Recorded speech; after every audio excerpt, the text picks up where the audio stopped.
दोस्तों ये जो इथिकल हैकिंग है, जो हम लोग ने अभी देखा इथिकल हैकिंग क्या है, उसको बेसिकली तीन कैटेगरी में बांटा हुआ है। ठीक है। सबसे पहले इस लेवल में जो हम लोग कैटेगरी वन यानी कि उसकी जो मेन लेवल है, मेन चीज है इथिकल हैकिंग को समझने के लिए, वो हम लोग इस कोर्स में कवर अप करने वाले हैं। सबसे पहला जो है हैकिंग को समझना। और इथिकल हैकिंग का मतलब है आप खुद उसको हैक करके लेकिन लीगली हैक करना। ठीक है। तो उसके लिए तीन चीजों की आपको जरूरत पड़ती है।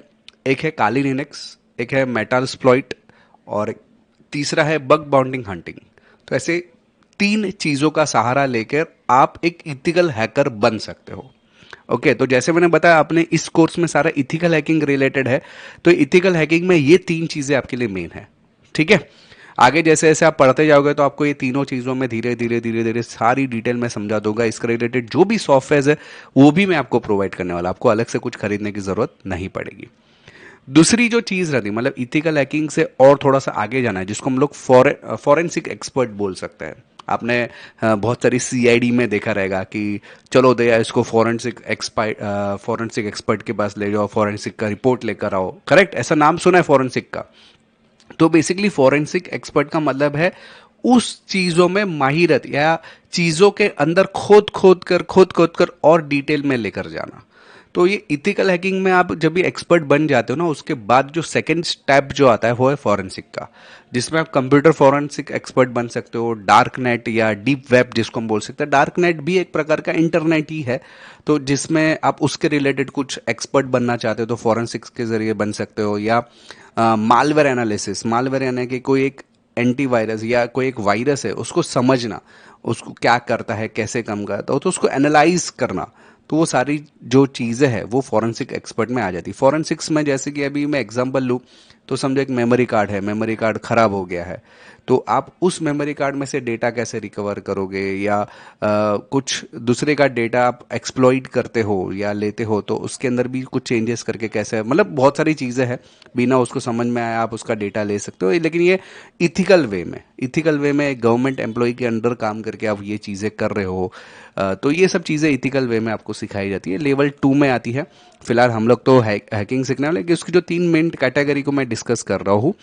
तीसरा है जो है साइबर क्राइम इन्वेस्टिगेशन, यानी कि साइबर क्राइम जो होता है उसका इन्वेस्टिगेट करना। जैसे कि अगर आपके फाइनेंशियल कुछ क्राइम हुआ है, अभी आपने बहुत सारे लोगों के साथ मेरा 30,000 गया, मेरा 50,000 गया, मेरा 2 लाख गया, मैं 50 लाख गया, करेक्ट, आपसे सुना है। तो उसको इन्वेस्टिगेट कैसे करोगे, वो कहाँ से गया, कैसे गया, क्या क्या रीजन की वजह से जा सकता है, कैसे रिकवर कर सकते हैं। सोशल मीडिया में कुछ क्राइम होते तो उसको कैसे आप कर सकते हैं। अगर वेबसाइट हैक हो गई तो उसके लिए आप क्या क्या कर सकते हो। मोबाइल रिलेटेड कुछ क्राइम होता है तो आप उसको कैसे इन्वेस्टिगेट कर सकते हो। ये सारी चीज़ तीसरे लेवल पे आती है। तो हम लोग जैसे कि मैंने बताया था कि हमारा लेवल वन है, तो जिसमें हम लोग हैकिंग में काली, मेटास्प्लॉइट और बग बाउंडिंग हंटिंग करने वाले हैं। तो हम लोग जो सीखने वाले हैं आगे के लेवल्स में, आपको फॉरेंसिक एक्सपर्ट और क्राइम इन्वेस्टिगेशन पे हम लोग धीरे धीरे जा सकते हैं। ठीक है, इतना समझ में आया। चलिए और आगे बढ़ते हैं। तो अभी हम लोग शुरुआत करते हैं हैकिंग की। हैकिंग सीखने के लिए सबसे पहले आपको ज़रूरत पड़ती है, आपकी खुद की एक लैब बनानी पड़ती है। अभी लैब का मतलब कि आपको कुछ चीज़ों की ज़रूरत पड़ेगी हैकिंग सीखने के लिए, इथिकल हैकिंग सीखने के लिए, जिसमें एक मशीन है जिससे ज़रिए आप हैक कर सकते हो दूसरे कंप्यूटर को। यानी कि कम से कम 2 से 3 कंप्यूटर आपको चाहिए। नहीं है, टेंशन लेने की ज़रूरत नहीं, आपको खर्चा करने की ज़रूरत नहीं, मैं आपको बताऊंगा, उसका भी ऑप्शन मैं आगे बताने वाला हूँ। तो सबसे पहले आपका खुद का एक कंप्यूटर तगड़ा वाला होना चाहिए, वो तो बहुत ज़रूरी है। और सामने जिसके ऊपर आप हैक करना, उसकी वेबसाइट को हैक करना, उसके नेटवर्क को हैक करना, उस कंप्यूटर को हैक करना, तो वो कैसे करोगे, तो उसके लिए कुछ चीज़ों की ज़रूरत पड़ती है। वो आपको ज़रूरत इतनी, मतलब इतनी चीज़ें की ज़रूरत पड़ेगी ही पड़ेगी। जैसे जैसे कोर्स को आगे बढ़ेगा और चीज़ों की ज़रूरत पड़ेगी, वो आगे आगे मैं धीरे धीरे करके बताते जाऊँगा। तो अभी सबसे पहले जैसे मैंने बताया कि आपका एक कंप्यूटर है, आपको इसके अलावा 2 या 3 कंप्यूटर की ज़रूरत पड़ेगी। ठीक है, जिसमें समझो लिनक्स चल रहा है, काली चल रहा है, जो भी है XYZ, तभी तो आप उसके ऊपर प्रैक्टिकली समझ सकते हैं ना। बराबर है कि नहीं। लेकिन अगर मैंने जैसे बताया कि आप एक कंप्यूटर से भी काम कर सकते हो, कैसे, तो जैसे कि एक कंप्यूटर में ही मैं और 2 3 कंप्यूटर बना दूंगा। ये बनाओगे कैसे, तो उसको हम बोलते हैं वर्चुअल मशीन। क्या बोलते हैं, वर्चुअल मशीन। वर्चुअल मशीन क्या है, कैसे डाउनलोड करोगे, वो एक सॉफ्टवेयर है। मतलब मैं आपको एग्जांपल दे देता हूँ। एक वर्चुअल VMware करके एक सॉफ्टवेयर आता है। ये सॉफ्टवेयर करता क्या है कि आप आपके कंप्यूटर में उसको डाल दीजिए, कंप्यूटर में आप डाल दोगे ना वो सॉफ्टवेयर को, उसके बाद में होगा क्या कि आप उसी सॉफ्टवेयर के जरिए आपके कंप्यूटर के अंदर ही और 2-3 कंप्यूटर्स बना सकते हो। मतलब फिजिकल फॉर्म में नहीं रहेगा, वो जो फॉर्म रहेगा वो एक वर्चुअल कंप्यूटर का बनेगा, लेकिन जैसा अपना नॉर्मल कंप्यूटर काम करता है उसी तरीके से उस सॉफ्टवेयर के अंदर भी काम करेगा।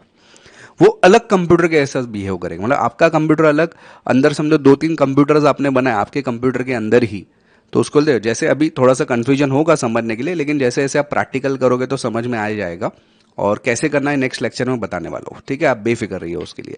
मतलब कंप्यूटर के अंदर ही 2-3 कंप्यूटर बना और हर एक में अलग अलग ऑपरेटिंग सिस्टम भी डालना। जैसे कि समझो आपका जो ऑपरेटिंग सिस्टम है विंडोज, मान लो कि दूसरा जो आपने कंप्यूटर बनाया आप ही के कंप्यूटर के अंदर वर्चुअली, उसमें एक में तुमने डाल दिया काली, दूसरे में मेटास्प्लॉइट डाल दिया, तीसरे में समझो आपने एक नॉर्मल लिनक्स डाला या नॉर्मल विंडोज डाल दिया, ठीक है। तो इस तरीके से मतलब 2-3 कंप्यूटर्स हम लोग एक ही कंप्यूटर के अंदर बनाने वाले प्रैक्टिकल्स करने के लिए, क्योंकि अलग अलग कंप्यूटर्स लेंगे तो खर्चा थोड़ा महंगा हो जाता ना, तो आप वर्चुअल मशीन के जरिए भी कर सकते हैं, ठीक है।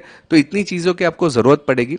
तो अभी एक कैसे, नेक्स्ट लेक्चर में हम लोग देखते हैं कि कैसे वर्चुअल मशीन डाउनलोड करते हैं, उसका इस्तेमाल हम लोग कैसे कर सकते हैं, उसके मतलब वर्चुअल मशीन डाउनलोड करने कुछ आपको कंप्यूटर्स में सेटिंग करनी पड़ती है, वो सेटिंग क्या करनी पड़ती है सारी डिटेल हम लोग नेक्स्ट लेक्चर में देखेंगे।